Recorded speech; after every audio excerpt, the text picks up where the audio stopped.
What's good, everybody, and welcome back to the channel. Today I wanted to talk about the 4 best books that I've read this year so far, and I think some of them might be knocked out in the second half of the year, but so far these are the 4 best books to me that I've read this year. And then at the end, I'll give you guys a quick reading update and a quick little book haul.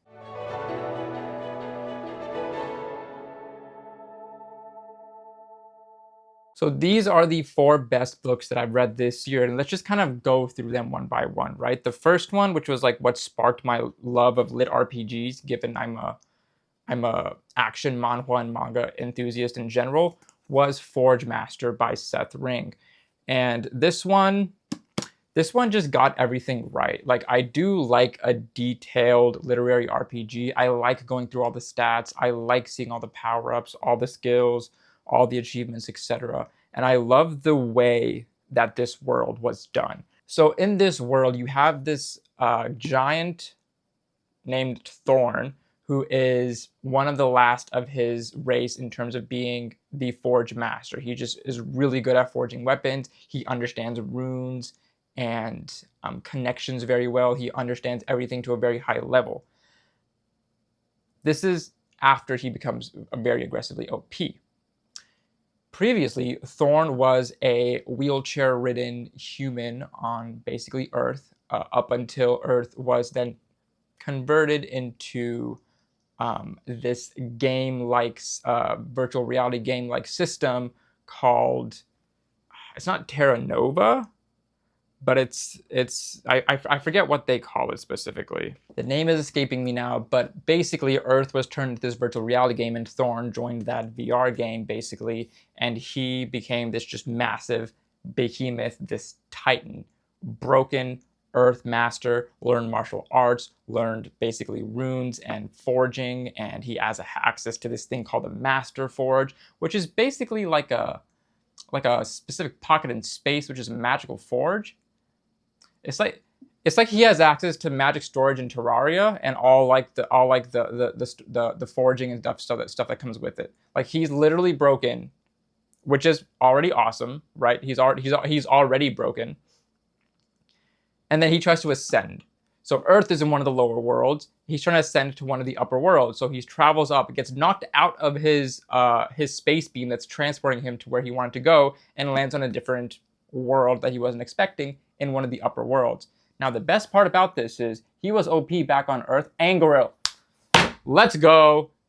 Earth was transported into this video game, and the video game's name, or the video game version of Earth, was called Angoril. Okay, now that we're all caught up, the world that he's in now, he is basically back to like level 3. Imagine him being at level 1,000, like level max on Earth. He's at level 3 now. And he has to figure out how to level up, how this world works, what are the rules of this world's hierarchy, what are the rules of this world's monsters, etc. How much should he disclose to people versus keep to himself? Who can he trust, etc. He does bring 3 companions with him, actually. He brings this little fire squirrel raccoon thing, whose name is Akira. He brings a shadow wolf named Hati, and he also has apparently what's called the world spirit of Angoril in his fucking brain that's computing all of these statistics and stuff for him. Basically his own souped up Jarvis. So he also has that. So he's still already broken, but he's just broken in another world where there's more broken people. So he's back to like being like just like everybody else almost. So I just love the way Seth Ring crafted this. I really do love the way Seth Ring crafted this. This was my first literary RPG, and I think he set the bar for me, respectively. Like, he set the bar for me for other literary RPGs, because you don't just craft something like this. Like, this takes time and effort and a lot of love and attention and detail, and I think he put that into this book because, to be fair, I did try to read his first book, Nova Terra Titan, which is a 10-book series, basically what happens on Earth in Angoril in order for Thorn to become this guy. So it's the first series. This is a sequel in a sense. I didn't know that when I read this. But the writing in this screams a little like beginnerish, casualish, like not as like fantasy like engaging, but the writing in this is solid, which means he definitely leveled up. So the writing in this one is solid. And I also have all the rest of his books right there. So I will be continuing to read this at some point this year. I just need to stop reading other books instead of this series. But I'm addicted to books. Now, moving past that, Academy Arcanist, written by Shamie Stovall, is a fantasy RPG that combines aspects of Pokemon mixed with seafaring pirates, mixed with a little bit of Harry Potter vibes, more so in the second series as opposed to this series, but very, very creature bonding heavy, very RPG explore the world heavy, very classic fantasy in a sense to where it's like a 9-10 book series. I forget now. I think it's an 8 or 9 book series. The first 3 books are like episodic, and then by the end of book 3, you're just on this huge storyline journey from books 4 through 8 or 9 or whatever it is, right? So this is a very, very well crafted series. I read each of these books within 24 hours. Okay, this book and the series after it, Academy Arcanist, there are 13 books in total. I read all 13 books in 13 days. So when I tell you that this book is addicting and gas and fire, you should believe me. You should believe me when I tell you that, yes, the language is a bit more casual. It's not high fantasy, which is great for readability, comprehensiveness, and speed of reading. The attention to the lore and the detail in this book in terms of crafting so much information about each and every creature she put in here, right? Each and every creature has their own bonding method. Their ritual has their own perfection evolution ritual, has their own ability per se that they give to the human they bond with. Like there's so much detail in this book, in this series, that it was such a joy to read. And I haven't had a book like suck me in like this, like just suck me in like this in a while. I really wish I hadn't made that noise, but now that I did, I have to leave it in the video. This is a great book. This right here is an amazing, fantastic book. If it's not on your TBR, you're doing yourself a disservice as a fantasy reader. And I'm just going to put that out there. My hands are not up, my hands are down. My hands are down, okay? All right, staying in the fantasy realm, but less action, fantasy type thing. Let's talk about a bit more fiction fantasy. Let's talk about Meg Schaffer, who is one of my must-buy authors at this point. She wrote The Wishing Game that I read back in 2023, and heartwarming book, really just cozy, not necessarily pretty cozy, heartwarming, put a little smile on my face, give me little butterflies inside type shit.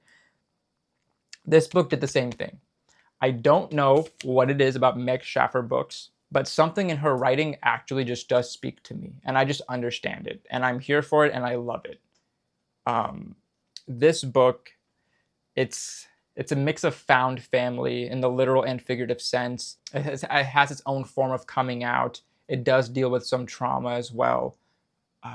And basically the premise is that there are 2 to 3 main characters, right? You have the woman who is Emily, who, is trying to, still on the search here and there for her long lost sister. Now she runs into a videotaping of Rafe or Ralph, or Raphael or whatever they call him, but they call him Rafe. And so Rafe is basically, pretty renowned on finding lost people in general. That's kind of his claim to fame. He's just good at finding lost people. And so Emily goes to Rafe and says, I need your help finding my sister because I think she's still alive. She's still out there. I just don't know where. And nobody can find her. Rafe teams up with his best friend, Jeremy, and, Rafe convinces Jeremy to come back and help along. And they are out searching for Emily's sister in a Chronicles of Narnia type of way. Like a Bridge to Terabithia, Chronicles of Narnia type shit, except for the fact that I think nobody dies at the end. But don't quote me on that. You better read this book to figure it out. But I'm pretty sure nobody dies at the end. But it's giving Narnia, Bridge to Terabithia vibes combined with those other topics or themes that I mentioned before. Meg Schaffer's words just speak to me. And I don't say that lightly. You know what I mean? A lot of authors can't just talk to me, right? You can't just talk to your boy Entro. But Meg Schaffer can talk to me. Yo, whatever Meg Schaffer wants, she gets. If she ever rings me up and says, I need you to read a book now, I'm gonna be like, I'm gonna read that book, Meg Schaffer. Please. Yes, thank you. Please. Bless me with another book. Please. Like, I'm waiting for it. I'm right here. The Lost Story by Meg Schaffer. Run that shit. Do it. The absolute best fucking book I've read this year. Michael R. Miller knows that he has a gem here, and I need him to know that he has a gem here. Like, he has an absolute gem in this series, and this should be what he is, like, what he should have blown up for, but it doesn't get the recognition it deserves, in my opinion. I think this is one of the best classic fantasy RPG quest books out there. Progression fantasy, as they say. Progression fantasy is basically a subset of fantasy where it deals with a lot of, like, how the characters level up their skill set, their power levels. As the stakes rise, so does, like, their abilities, etc. And in Ascendant, this is, like, literally like god tier. Like, this is probably top 10 series of all time for me as of now. This is top 10 series of all time for me. Only 3 books are out. There's going to be 5 total. Book 4 is coming out in September. I have not gotten a confirmation for an arc for this yet, which means I'm very sad, but I'm just going to be patient and maybe one will come through. If one doesn't, then you know what? In September, it comes out in September, I will just grab the book anyway because I don't have a choice. I have to read it because he has me by the shackles. He has me by the balls. Like, literally, this book has me by the sack. Like, I can't not read this book and not recommend it to you. Let's talk about the book a little bit. You see this guy over here with this light orb and a sword. His name is Holt, okay? You see this dragon over here with a sash on it. The sash is actually a blindfold. It's a blindfolded white dragon, okay? The blindfolded white dragon has a secret. And the one secret I will never spoil about this book is the secret of what his ability is. You have to read the book to find out. But what I will tell you is Holt and Ash are, like, top 5 dragon rider bonds in fantasy books, okay? They're up there with Aragon and Saphira. They're up there with, I was gonna say Violet and Tarnanak, but I'm not gonna say that because that's just really stupid in general. They're pretty up there. Who was it? There was one in the Echoes Saga series. I think it's Athos and the woman guardian. I forget her name right now, but Athos and her, great dragon bond right there. Yeah, top 5 right here. But what I will say is this is one of those books this is one of those series that's already good, and it just gets better. Like, there's no book 2 syndrome. It just gets better. The stakes are rising. The characters are rising with them. The cast of characters that we have here are also, all of them are dope. Literally all of them are dope. Holt and Ash, Talia and Pyra, Rake, a 4th guy and his dragon bond. Names don't come easily to me. Unfortunately, names don't come easily to me, but y'all have known that by now. The cast of characters that we have here are literally fire. Okay? This book literally ends the classic fantasy quest with the dragon elder telling them, go to these 4 corners of the world and gather my kin so we can go defeat the big bad guy. What else do you want in a classic fantasy book? You know what I mean? So Ascendant, Songs of Chaos by Michael R. Miller, top tier book. Okay? I have convinced maybe 2 people to read this, but everybody that I convince is one more person that I can talk to about this book. And I hope that person is you. And if you pick up any of these books based on this video or me yelling about them to you, or any book that you pick up from me yelling about them to you, just let them know Encho sent you. Y'all, it's so hot in here that my legs are leaving sweat marks on my chair. This is not good. So I bought these 9 books. And these 9 books are my favorite series of 2024. If you are new to this channel, I will tell you what that series is right now. That doesn't tell you much. It is the Echoes Saga by PC Quaintro. I personally love this series. Personally, this is one of my favorite series of all time, top 5 series of all time. I love the journey that it took me on. It has heavy influences of Lord of the Rings in its storytelling, story themes and plots, etc. Heavily influenced by Lord of the Rings, and I really enjoyed its modern ish take on it, but it was definitely a bit regressive in some of its themes.